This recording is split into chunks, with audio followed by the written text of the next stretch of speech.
Quentin, candidat à Koh Lanta, le feu sacré, dévoile dans son portrait son histoire personnelle tragique.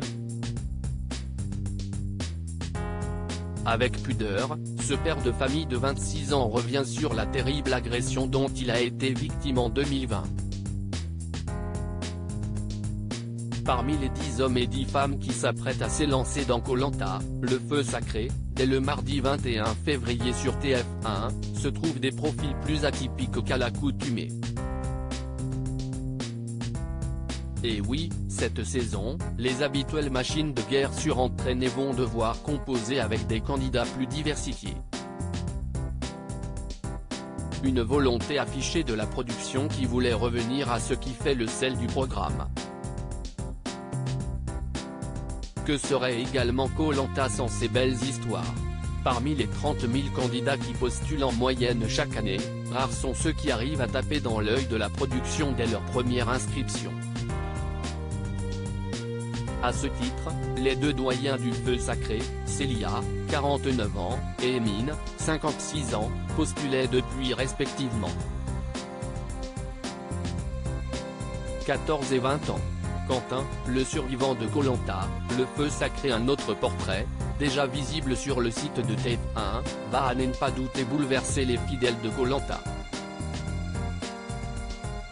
Celui de Quentin, un charpentier de 26 ans venu de Moselle.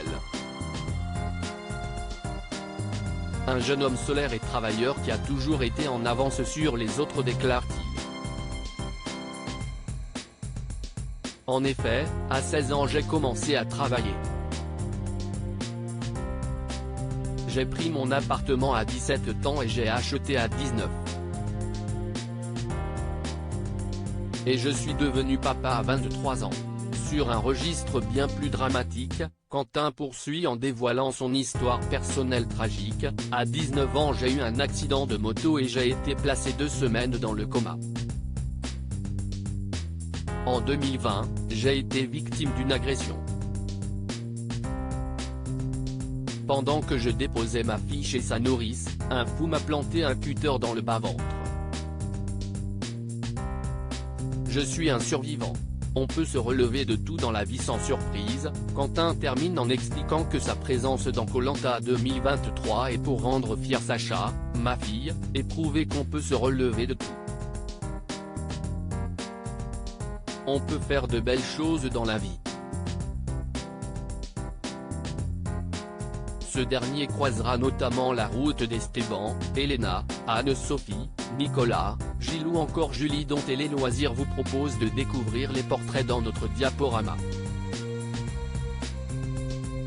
À lire aussi Koh Lanta 2023, qui est Julie de Bever, la candidate qui a participé à la Coupe du monde de football.